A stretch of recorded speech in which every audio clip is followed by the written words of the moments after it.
Hello and welcome to Last Week in AWS. I'm Corey Quinn. Let's see what the hell they've gotten up to last week. There's a few here that are doozies. Amazon EC2 now supports more bandwidth and jumbo frames to select destinations. Son of a... I just explained this to a room full of people at SRECon a week ago, that jumbo frames didn't cross gateway boundaries in AWS networks. Sweet. I've inadvertently incorrected a whole crop of folks. This episode is sponsored in part by my day job, the Duckbill Group. Do you have a horrifying AWS bill? That can mean a lot of things. Predicting what it's going to be, determining what it should be, negotiating your next long-term contract with AWS, or just figuring out why it increasingly resembles a phone number, but nobody seems to quite know why that is. To learn more, visit duckbillgroup.com.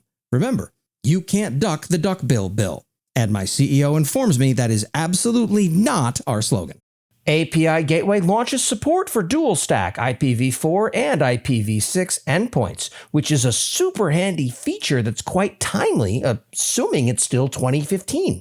Amazon CloudWatch Logs increases maximum log event size to 1 megabyte. Sweet shit, what the hell are you people logging? Database dumps? Images? Amazon Neptune announces 99.99% availability SLA. That's right, a 4.9's SLA is going to be super useful for the 4 customers who have a legitimate use case for Neptune.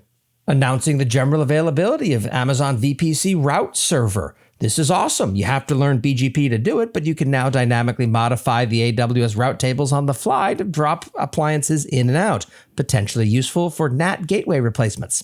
Under the hood, Amazon EKS Auto Mode. Kubernetes as a service. I'm sorry, what the hell is this? Kubernetes lets you cosplay as a cloud provider, so now an actual cloud provider is running Kubernetes for you so you can run an abstraction on top of their abstraction in order to do what exactly? This episode is sponsored by my own company, the Duckbill Group. Having trouble with your AWS bill? Perhaps it's time to renegotiate a contract with them. Maybe you're just wondering how to predict what's going on in the wide world of AWS. Well, that's where the Duckbill Group comes in to help. Remember, you can't duck the Duckbill bill, which I am reliably informed by my business partner is absolutely not our motto. Optimizing cost savings, the advantage of Amazon Aurora over self-managed open-source databases. A sales pitch for Aurora that doesn't mention planet scale, to which it loses badly along virtually every economic axis. My personal favorite, I can use existing savings plans to cover planet scale instances, but I can't do that with Aurora because the RDS team seconds customer obsession to margin obsession. How AWS Sales uses generative AI to streamline account planning. I wonder if this has anything to do with a phone call I got last week from AWS Sales, asking about my environment at Expensify. Now, yes, I did work at Expensify, but I left in 2012. That timing, however, would be just about perfect for someone at IBM Cloud to be inquiring after my business. Issue with AWS SAM, CLI, and a few CVE numbers I'm not going to bother to repeat. Update your SAM installation, which still remains the best way that I've found to quickly deploy Lambda functions. Sure wish that market had installed.